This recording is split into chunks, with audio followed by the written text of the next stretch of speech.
네, 우리 지난 6월 달은 하나님 사랑, 이웃 사랑에 대해서 함께 나누었습니다. 인생에서 가장 중요한 것이 사랑이죠. 사랑하는 것이 어떻게 보면 우리의 가장 최대 과제이기도 합니다. 아무것도 없어도 사랑이면 이길 수 있고 모든 것을 다 가져도 사랑이 없으면 너무나 지치고 힘든 것이 우리의 인생입니다. 우리를 살아가게 하는 힘, 생명, 이것이 사랑 안에 있고 정말 힘들고 지쳐도 사랑만 있으면 무언가를 이루어낼 수 있는 거죠. 우리 인생의 가장 큰 과제는 사랑하는 것이고 우리 신앙인의 가장 큰 과제는 하나님을 사랑하고 이웃을 사랑하는 것입니다. 그런데 우리의 삶을 돌아보면 점점 사랑이 메말라가는 듯한 그런 것을 느낄 때가 있습니다. 요한계시록 2장 4절 5절 말씀을 보시면 이 말씀은 요한계시록 2장 3장에서 주님께서 7교회에 사도 요한을 통해서 주신 말씀이죠. 첫 번째 교회, 에베소 교회에 주신 말씀입니다. 에베소 교회는 사도 바울이 세운 교회죠. 그리고 사도 바울의 뒤를 이어서 아볼로가 말씀을 너무 잘 알았던 아볼로가 말씀을 가르치면서 성장시켰던 교회이기도 합니다. 그리고 그 뒤를 이어서 사도 바울의 제자죠. 디모데, 아들 디모데가 친히 목회했고, 그리고 사랑의 사도 요한이 요한계시록을 쓴 또한 요한 1, 2, 3서 요한복음을 쓴 사도 요한이 친히 목회하면서 안정시켰던 교회가 바로 에베소 교회입니다. 당대 최고의 목회자 4인방 바울과 아볼로와 디모데와 사도 요한이 목회했던 교회, 정말 엄청난 교회죠. 특별한 교회입니다. 그렇게 이제 급성장하면서 안정을 이뤄갔던 교회가 에베소 교회인데 계시록 2장 4절 5절 말씀은 그 교회에 주신 말씀입니다. 너를 책망할 것이 있나니 너의 처음 사랑을 버렸느니라. 그러므로 어디서 떨어졌는지를 생각하고 회개하여 처음 행위를 가지라. 만일 그리하지 아니하고 회개하지 아니하면 내가 내게 가서 내 촛대를 그 자리에서 옮기리라. 주님께서 그 특별한 교회, 에베소 교회 말씀하십니다. 내가 너희에게 가겠다. 주님께서 교회 오신다는 건 큰 축복이죠. 그런데 가서 내 촛대를 그 자리에서 옮긴다라고 말씀하세요. 여러분, 성경에서 말을 하는 촛대는 무엇입니까? 어둠을 밝히는 거죠. 구약에서는 특별히 주님의 임재 장소, 성소, 성전에 촛대가 있었습니다. 그 촛대가 주님의 임재의 장소 성전을 밝히면서 제사장이 그곳에서 하나님의 은혜를 임재를 경험했고, 그리고 그 백성들에게 하나님의 은혜를 함께 나누었습니다. 촛대라는 것은 하나님의 임재고 그 하나님의 은혜의 시작입니다. 신약에서는 촛대가 무엇을 의미합니까? 복음을 밝히는 거죠. 이 어두운 세상에 예수 그리스도의 복음을 나타내는 것, 그 촛대가 교회에 주어지신 것입니다. 그런데 그 촛대를 바울이 세우고 아볼로가 목회하면서 성장시키고 디모데와 사도 요한이 목회하면서 안정시켰던 그 교회의 촛대를 옮기겠다라고 주님께서 친히 말씀하시는 것입니다. 에베소 교회가 왜 이런 말씀을 듣게 되었을까요? 그 이유는 오늘 본문에도 말을 하고 있지만 처음 사랑을 버렸기 때문이다 라고 말씀하십니다. 그래서 주님께서는 에베소 교회를 향하여서 처음 사랑을 회복하라 라고 말씀하는 거죠. 여러분, 우리 모두는 주님과의 그 첫사랑의 기억이 다 있습니다. 여러분은 그 주님과의 첫사랑을 기억을 간직하고 그 사랑을 간직하며 살아가고 있습니까?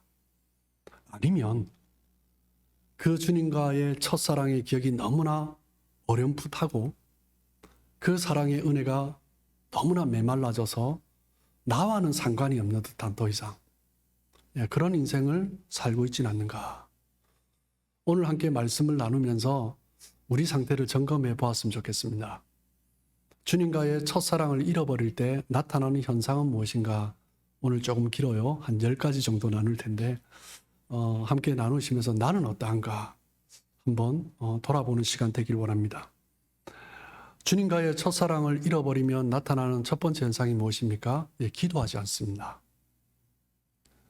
기도한다라는 것은 주님의 그 사랑 안에 거한다라는 거예요. 첫사랑을 잃으면 대화하지 않습니다. 사랑하는 사람을 만나면 대화하고 싶죠. 밤새워 이야기해도 지겹지 않습니다. 시간이 금방 가버려지는 거죠. 그런데 사랑이 식어지면 나타나는 현상이 뭐예요? 대화하지 않습니다. 집에 들어와도 아는 밥 먹자. 이게 답니다. 사랑이 점점 식어지는 거죠. 기도는 무엇입니까? 하나님과 대화하는 것입니다. 기도는 하나님의 자녀가 하나님과 교제하는 도구이고 특권입니다. 하나님의 사랑을 입은 자들이 기도하는 것은 자연스럽게 호흡하는 것과 같은 것입니다. 기도는 하나님과의 인격적인 교제고 기도는 하나님을 집중하는 것입니다. 데살로니가전서 5장 17절에 사도 바울은 쉬지 말고 기도하라라고 이야기했습니다. 이렇게 쉬지 말고 기도하라라는 것은 기도의 어떤 시간을 의미하지 않습니다. 우리의 문제를 해결하기 위해서 끊임없이 기도하라, 그것을 말을 하는 것이 아닙니다.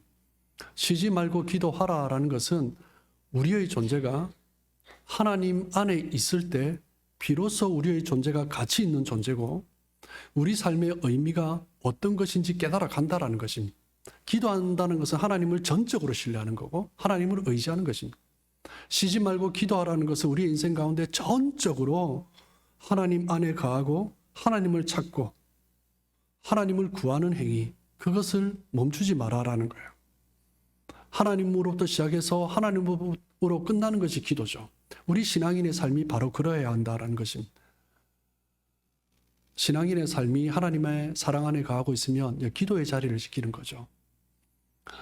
하나님과의 첫사랑을 잃어버리면 나타나는 두 번째 모습은 하나님을 알고 싶은 열정이 사라집니다. 여러분, 연애 편지를 주고받잖아요. 또 읽고 또 읽지 않습니까? 다들 그렇게 경험해 보셨잖아요. 또 이 의미는 무엇을 의미하는가? 혹시 놓쳤나? 또 읽어보고. 너무 좋아서 또 읽어보고. 혹시 그 단어의 의미뿐만 아니라 행간의 의미가 또 뭐가 있을까? 점점점이 무엇을 의미할까? 또 읽고 묵상하는 것이 연애 편지 아닙니까? 성경은 어떤 사람이 복 있는 사람인가 이야기를 합니다. 시편 1편 1절 2절 말씀을 보시면 복 있는 사람은 평소 문처럼 이야기하고 있지만 이 히브리어 원어는 감탄사로 되어 있습니다. 복이 있는 사람이다. 복이 있도다 라고 선포하는 거예요. 어떤 사람이 복이 있어요? 2절 말씀을 보시면 오직 여호와의 율법을 즐거워하여 그 율법을 주야로 묵상하는 자로다. 얼마나 행복한 사람인가? 얼마나 복된 사람인가? 주의 말씀을 묵상하는 거, 읽고 또 되새겨보고. 정말 점이 찍혔다면 이 점이 무엇을 의미하는가? 행간의 의미가 무엇일까? 이 단어를 왜 말씀하셨을까? 또 읽고 또 묵상하며 그 주님의 사랑을 기억하고 되새기고 그 주님의 사랑을 정말 생각지도 못한 어떤 의미를 깨달았을 때 기쁨이 있고 즐거움이 있고 행복이 있고. 그래서 시편 기자가 고백하지 않습니까? 119편 103절에 보면 주의 말씀이 맛이 내게 어찌 그리 단지요. 꿀송이보다 더 단아이다. 하나님의 말씀이 얼마나 좋은지요. 하나님의 말씀만으로도 기쁨이 있고 행복이 있고 그 묵상의 즐거움이 나를 세워가는 거죠. 언제요? 그 주의 사랑 안에 있을 때 주님을 더 알아가고 싶은 거죠. 그래서 더 묵상하고 읽어가는 것입니다. 세 번째, 첫사랑을 잃어버리면 나타나는 모습이 현상이 무엇입니까? 교회 가기 싫어집니다. 여러분, 교회는 어떤 곳입니까? 마태복음 16장 18절 말씀을 보시면 예수님께서 뭐라고 말씀하세요? 이 반석 위에 내 교회를 세우리니 음부의 권세가 이기지 못하리라. 교회는 주님이 세우신 주님의 몸된 공동체입니다. 교회는 두 가지 교회가 있어요. 천상의 교회와 지상의 교회가 있습니다. 천상의 교회는 모든 믿는 사람, 아브라함으로부터 그 위에부터 그리고 우리 후세대까지 모든 믿는 사람들이 거하는 곳이 천상의 교회죠. 그리고 두 번째 교회는 지상의 교회입니다. 지상의 교회는 이 땅이 우리 지교회죠. 그런데 지상의 교회는 문제점은 무엇이냐면 알곡과 가라지가 함께 있다라는 거예요. 천상의 교회는 알곡들만 있죠. 그런데 지상의 교회는 알곡, 가라지 함께 있는 거예요. 가라지는 알곡이 자라지 못하게 합니다. 힘들게 합니다. 하지만 주님께서 뭐라고 말씀하셨어요? 내 교회를 세우겠다. 음부의 권세가 이기지 못한다. 어떤 가라지가 있어도 어떤 사단의 방해가 있어도 주님의 교회는 주님이 세워 가시는 것입니다. 그런데 교회 안에는 알곡, 가라지가 함께 있어요. 가라지가 항상 교회를 어지럽힙니다. 불평을 말을 하고 문제점을 더 문제점으로 드러내기 시작합니다. 하지 말아야 될 것을 말하고 다니고 말할 필요도 없는 것을 말을 하면서 오히려 어지럽게 만들고 오해를 만들죠. 무엇 때문에요? 사람의 교회라고 생각하는 거예요. 사람이 뭔가를 이루려고 하는 거예요. 저 사람의 교회도 아니고 내 교회도 아니고 주님의 교회는 주님의 교회입니다. 그렇기 때문에 교회가 주님의 교회라고 생각하는 사람들이 나타나는 현상이 무엇이에요? 주님께 기도하는 거예요. 문제가 생기면 주님께 기도하는 거예요. 왜요? 주님께서 내 교회를 세우리니 음부의 권세가 이기지 못하리라. 주님의 교회입니다. 문제가 있습니다. 주님 일으켜 주십시오. 세워 주십시오. 주님께 기도하는 것입니다. 그래서 제가 부임에서 첫 번째 주일날 설교할 때 말씀드렸어요. 문제가 보이면 입 다물고 기도하셔야 됩니다. 왜요? 교회는 주님의 교회이기 때문입니다. 문제가 보일 때 말하기 시작하면 사람이 움직이기 시작하고 사람 뒤에 있는 음부의 권세가 움직이기 시작합니다. 그러면서 음부의 권세가 움직이고 사람이 움직이는 것 같으니까 교회를 가기 싫은 거죠. 왜 교회 가기 싫어요? 교회가 주님의 교회다라는 확신이 없기 때문이에요. 교회가 주님의 교회다라는 확신이 있으면 주님께서 세워가시는 것을 기쁨으로 바라보게 되는 것입니다. 많은 경우 사람들이 그것을 믿지 않기 때문에 교회를 아수라장으로 만들어버리는 거예요. 주님을 향한 사랑이 있을 때 주님께 교회를 맡기고 주께서 이끌어 가시는 그 은혜를 경험하는 삶 되시길 축복합니다. 첫사랑을 잃어버리면 네 번째 나타나는 현상이 전도하기 싫어집니다. 여러분 그런 경험 있죠? 갑자기 혼자 앉아있다가 피식 웃는 사람이 있습니다. 백발백중 사랑하는 사람이 생긴 겁니다. 사랑하는 사람과의 기억이 나를 웃게 합니다. 왜 그래? 그냥 그래 하고 하다가 몇 번 반복되면 할 수 없이 말을 합니다. 주님을 만나면 자랑합니다. 주님에 대한 감격이 있습니다. 요한복음 4장에 보면 수가성 여인, 사마리아 여인이 있죠. 이 여인은 수가성 안에 살지 못하고 수가성 밖에 살았어요. 남편이 5 있었고 지금 사는 남자도 남편이 아니에요. 그래서 사람들이 멸시하는 거죠. 사람들이 무시하는 거예요. 사람들과 가까이 하지 못하는 거예요. 그래서 수가성 밖에 살았고 아무도 오지 않는 시간에 물 들어갔어요. 그 떼양볕 가운데서. 그런데 이 여인이 주님을 만났습니다. 주님에 대한 그 감격이 있으니 사람들에게 수가성 안으로 달려가는 거죠. 어떤 사람들요? 나를 향해서 멸시하고 조롱하고 비난하던 사람들. 내가 행한 모든 일을 그 부끄러운 일조차 나에게 말한 이 사람을 와서 보라. 그리스도가 아니냐.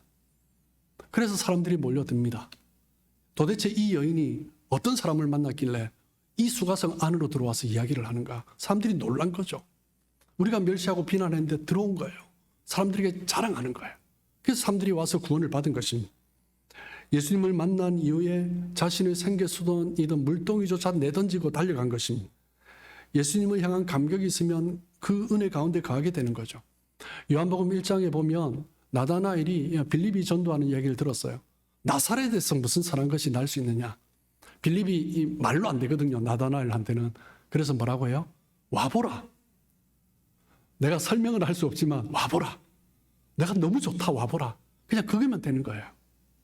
주님의 사랑이 있으면 와보라라는 거예요. 주님의 사랑이 없으면 뭐 와도 되고 안 와도 되고 뭐 와주면 고맙고. 근데 주의 사랑이 나 안에 있으면 선포할 수밖에 없는 거예요. 첫사랑을 잃어버리면 나타나는 5번째 현상이 뭐예요? 일상 속에서 하나님을 생각하지 않습니다. 사랑하는 사람이 생기면 컴퓨터 바탕화면 보면 그 사람이 있어요. 전화기 초기 화면에도 그 사람이 있어요. 여기저기 사랑하는 사람이 흔적이 있습니다. 일상의 삶 가운데 함께 하고 싶은 거예요. 함께 그렇게 만나고 헤어지고 또 함께 하고 싶은 거예요. 오늘날 우리 성도님들이 주일날 나와서 하나님을 예배합니다. 찬양합니다. 그런데 일상 속에서 하나님 내버려 두시죠. 주일에 받은 은혜로 충분합니다. 일상 속에서는 나의 비즈니스 하는 자리에서, 나의 가정에서 하나님의 영향권 밖에서 살아갑니다. 하나님의 능력을 직접적으로 부정하진 않지만 하나님의 기적을 바라지도 않고 살아갑니다. 그냥 내 힘으로 살아가는 거예요. 신앙생활을 하는 우리는, 신앙생활을 한다는 것은 우리의 삶 속에 찾아오신 하나님과 함께하는 것이 신앙생활입니다. 신앙생활이라는 것은 지금이라는 순간 속에 하나님이 함께 하신다는 거예요. 우리의 일상 속에 하나님이 함께 하신다는 거예요. 신앙의 핵심은 살아계신 하나님이 나와 함께 하신다는 거예요. 이스라엘 백성들이 광야에 있을 때 하나님이 만나를 매일매일 주셨어요. 안식일 전에는 이틀분만 주시고. 그렇게 하신 이유가 뭐예요? 매일매일 하나님 주신 힘으로 살아가야 한다는 거예요. 안식일 날 나와서 주님 앞에 예배하는, 제사 드리는 그 시간뿐만 아니라 일상의 삶 가운데 6일에도 매일매일 하나님이 주시는 것으로 먹고 하나님 주시는 힘으로 살아가야 한다. 그것이 우리 그리스도인의 삶이어야 한다는 것입니다. 지금도 우리는 매일매일 그 힘을 공급받고 살아야 합니다. 누가 그렇습니까? 하나님의 사랑 안에 거하는 사람이죠. 첫사랑을 잃어버리면 나타나는 6번째 현상이 뭐예요? 봉사하지 않습니다. 열심히 섬기다가 기쁨으로 섬기죠. 하나님의 사랑이 너무 좋으니까 점점점 그 섬김의 자리에서 물러나기 시작합니다. 창세기 1장 1절은 태초에 하나님이 천지를 창조하시니라. 하나님이 창조하신 모든 것은 목적이 있습니다. 지으신 모든 만물은 목적이 있습니다. 우리 인간도 하나님의 목적 가운데 지으셨습니다. 목적 없이 만들어진 존재는 인간조차, 어떤 인간도 그런 존재가 없습니다. 가장 불안한 것은 무엇입니까?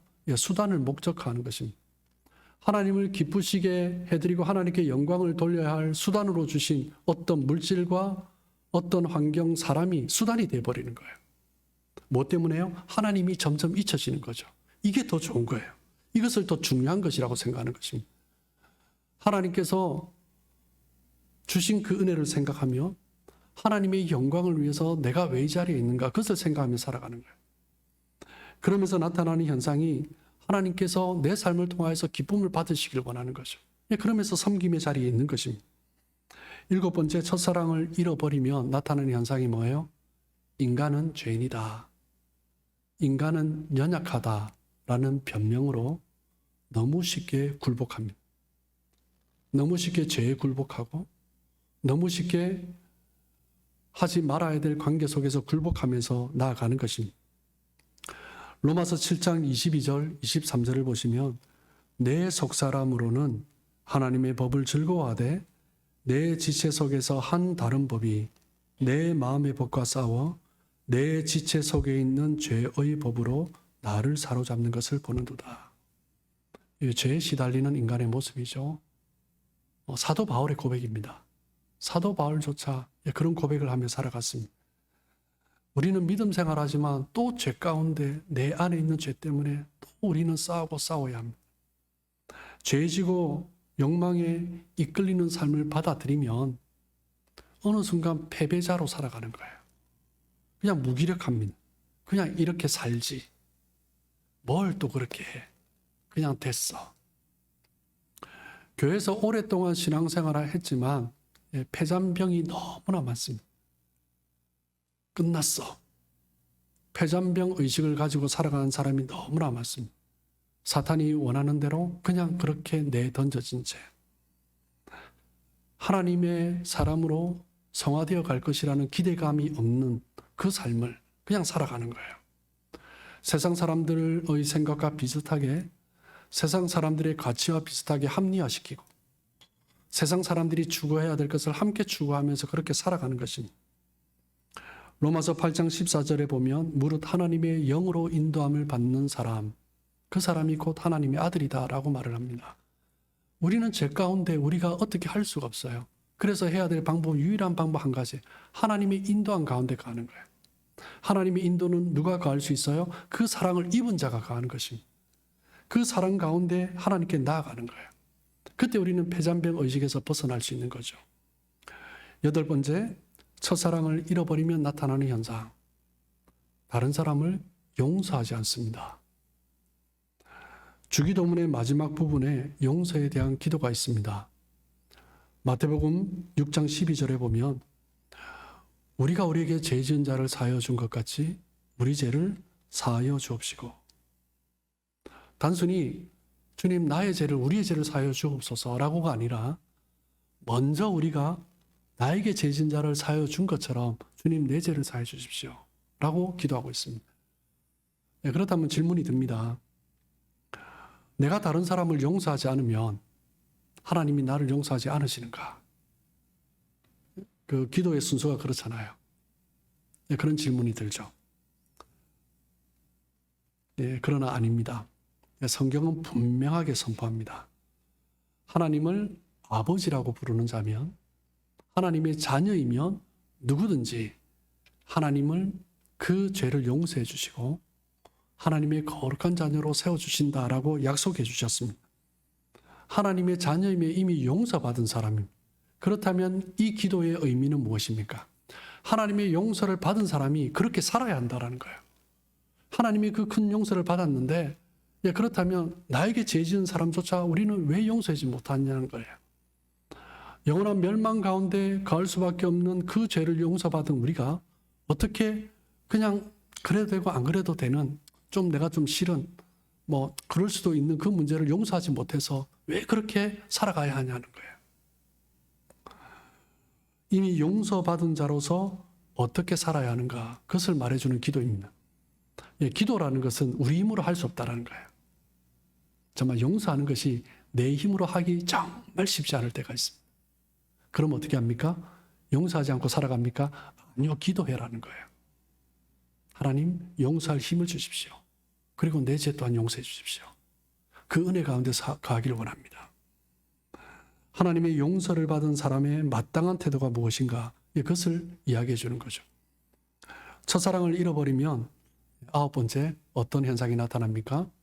하나님의 요구가 잔소리로 느껴집니다. 사랑한 사람이 이렇게 옷을 입어봐. 이렇게 행동해봐. 너무 기분이 좋습니다. 나에게 관심을 가져주는 것 같거든요. 그런데 결혼생활 5년, 10년 지나면 이렇게 입어봐. 좀 그만했으면 좋겠습니다. 옷도 마음대로 입지 못하게 하고 머리도 이렇게 아니 머리가 이런들 저런들 뭐 그리 잔소리가 많아. 하나님의 말씀도 마찬가지입니다. 하나님의 사랑을 처음에 경험할 때 나를 따르라 너무 기쁩니다. 나 같은 자를 불러주시다니. 그러다 신앙생활 5년, 10년, 20년이 지나면서 이렇게 해봐. 하나님 좀 그만하시죠. 충분히 했습니다.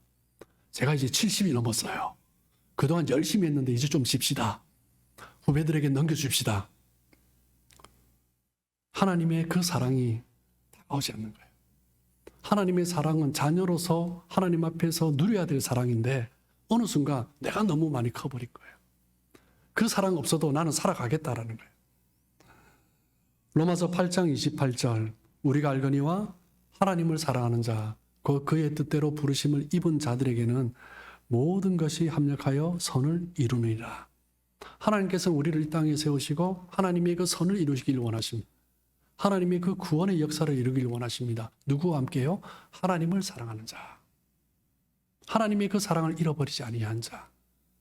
그 사랑과 함께 하나님은 하나님의 일을 이루어가는 거죠. 10번째, 첫사랑을 잃어버리면 나타나는 현상이 뭐예요? 하나님의 인정보다 세상의 인정을 더 갈구합니다. 세상의 인정을 더 원하는 거죠. 죄의 특징은 무엇입니까? 하나님의 사랑을 잃게 하는 것입니다. 죄의 특징은 하나님의 힘이 아니라 내 힘으로 살게 하는 거예요. 하나님의 방법이 아니라 세상의 방법으로, 세상의 힘으로 살게 하는 것입니다. 그런데 어느 순간 시간이 지나면 자꾸 힘이 생깁니다. 하나님께서 사울을 쓰시려고 했는데 사울 왕이 너무나 교만해졌어요. 더 이상 하나님이 쓰실 수 없는 거죠. 너무나 일찍 그의 인생에 막을 내렸습니다. 그 인생뿐만 아니라 자녀들까지 막을 내렸어요. 너무 잘났기 때문이죠. 너무 힘이 들어간 거예요. 솔로몬은 아버지의 그 축복, 그 유업을 받았지만 누리지 못했어요. 뭐 때문에요? 너무 많이 누리고 있었어요. 너무 많이 힘이 들어가 있었습니다. 우리 인생도 마찬가지입니다. 돈을 좀 벌면 목에 힘이 들어갑니다. 세상에서 어떤 지위에 있으면 힘이 들어갑니다. 직분을 가지면 힘이 들어갑니다. 어떻게 보면 우리 인생은 가질수록 더 위험한 것 같습니다. 가진 거 있는 것이 내 힘이 되면 위험해지는 거죠. 더 이상 하나님이 쓰실 수 없습니다. 하나님께서 쓰시려고 하면 먼저 그 힘을 빼시는 거죠. 그런데 그 힘을 빼는 것이 참 쉽지 않습니다. 자기 힘으로 살아가려고 했던 대표적인 인물이 구약의 야곱입니다. 자기 힘으로 축복을 받고 자기 힘으로 번성하려고 했습니다. 그래서 위험의 순간 하나님 앞에 기도했을 때 야곱이 무엇을 경험했어요? 하나님께서 그의 허벅지 관절에 있는 둔부의 힘줄을 끊어버리셨어요. 창세기 32장 31절을 보면 그가 분회를 지날 때 해가 돋았고 그의 허벅다리로 말미암아 절었더라. 하나님께서 야곱의 힘을 빼실 때 힘줄을 끊어버렸었어요. 자신의 힘을 빼고 하나님을 의지하는 삶, 절름발이 삶이 된 이유야 야곱은 하나님을 그렇게 의지하며 살아갔던 것입니다. 자신의 허벅다리 둔부에 힘줄이 끊어지며 야곱이 깨달은 것이 뭐예요? 스스로 살 수 없다는 거예요. 내 힘으로 누릴 수 없다는 거예요. 하나님을 의지해야 된다는 거예요. 내 힘을 빼야 된다는 거예요. 하나님께서는 우리의 힘을 빼신 이후에 쓰시길 원하십니다. 여전히 내 힘이 들어가 있으면 하나님의 일을 방해하는 사람이 되는 거죠. 사랑하는 성도 여러분, 기독교의 핵심은 사랑입니다. 기독교의 상징은 십자가입니다. 십자가의 내용은 사랑입니다. 수직적으로는 하나님을 사랑하는 것이고 수평적으로는 이웃을 사랑하는 것입니다. 그렇기 때문에 기독교, 크리스찬으로서 살아가는 삶에 있어서 사랑을 빼고는 말을 할 수가 없습니다. 우리는 하나님의 사랑을 입은 자들입니다. 하나님의 사랑은 최고의 사랑입니다. 하나님의 사랑은 완전한 사랑이고 완벽한 사랑입니다. 하나님의 사랑은 부족함이 없는 충만한 사랑입니다. 그렇기 때문에 하나님의 그 사랑 안에 거하는 사람이 더 이상 방황하지 않습니다. 하나님의 그 사랑 안에 거하는 사람이 자유와 치유와 회복을 경험하는 것입니다. 하나님의 그 사랑 안에 나는 거하고 있는가? 날마다 우리의 삶을 점검하고 그 사랑 안으로 되돌아오는 우리 성도님들 삶 되시길 축복합니다. 하나님의 그 사랑에 믿음으로 반응하는 것이 신앙입니다. 하나님의 그 사랑을 누리며 살아가는 것이 신앙입니다. 그런 신앙의 삶 되시길 주님의 이름으로 축복합니다.